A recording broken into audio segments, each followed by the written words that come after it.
Pernah tak bila hujan turun waktu malam, tiba-tiba beribu-ribu kekatu muncul terbang masuk ke rumah. Lampu pos penuh, lantai penuh sayap dan kita pun tertanya-tanya, dari mana sebenarnya kekatu ni datang dan kenapa dia muncul serentak setiap kali lepas hujan? Hari ini saya akan terangkan dengan cara paling simple. Kekatu bukan serangga misteri. Mereka sebenarnya semut dewasa yang sedang bersedia untuk berkahwin dan memulakan koloni baharu. Dan hujan lebat pada waktu malam mencipta keadaan sempurna untuk misi hidup mereka bermula.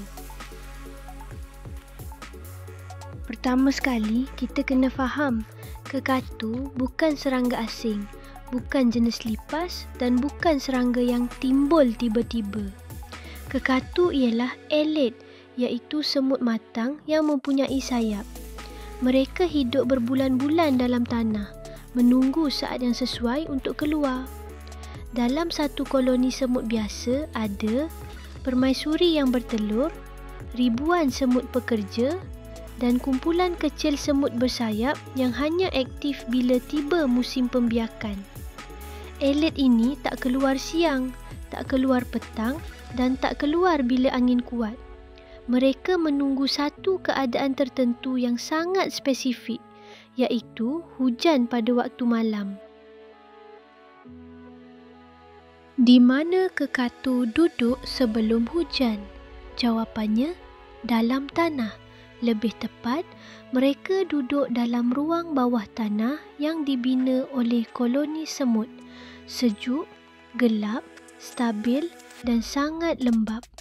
Biasanya lokasi sarang ialah bawah pokok besar, tepi longkang, bawah lantai rumah, bawah batu atau di kawasan tanah lembut yang ada terowong semut.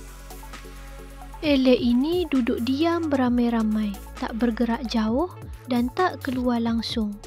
Mereka hanya menunggu perubahan suhu dan kelembapan yang menandakan masa untuk keluar telah tiba. Kenapa kekatu keluar lepas hujan malam? Inilah bahagian paling penting. Hujan malam memberikan 3 isyarat biologi untuk memulakan nuptial flight, iaitu penerbangan pembiakan. Sebab yang pertama, tanah lembap dan lembut. Hujan membuatkan tanah jadi senang digali. Permaisuri baru nanti perlu masuk ke dalam tanah, menutup pintu masuk dan mula bertelur. Tanah keras bermaksud koloni akan gagal. Sebab kedua, udara sejuk dan lembap. Semut bersayap sangat sensitif terhadap kelembapan tinggi, suhu lebih rendah, angin perlahan dan ketiadaan cahaya matahari. Hujan malam mencipta keadaan ideal. Mereka tak akan kering, tak akan mati kepanasan. Sebab ketiga, pemangsa kurang aktif. Pada waktu malam, burung tidur, cicak kurang aktif dan serangga pemangsa lain tidak banyak. Ini memberi peluang terbaik untuk terbang jauh tanpa dimakan. Jadi, selepas hujan malam, semua koloni dalam kawasan yang sama akan keluarkan elid serentak. Dan itu sebab kita nampak kekatu macam hujan serangga. Kekatu sentiasa tertarik kepada cahaya terang, haba lampu dan sinar UV. Ini dipanggil positif fototaksis, iaitu kecenderungan serangga bergerak ke arah cahaya. Sebab itu, bila lampu pos menyala, kekatu akan berkumpul berpuluh-puluh ribu.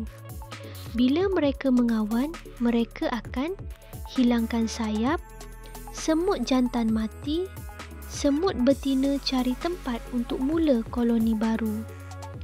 Sayap yang banyak di lantai itu ialah tanda bahawa kitaran hidup semut sedang bermula dari awal.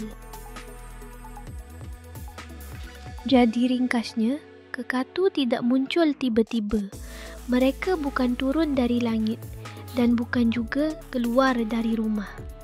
Mereka datang dari tanah, menunggu hujan malam dan kemudian keluar beramai-ramai untuk memulakan kehidupan baru.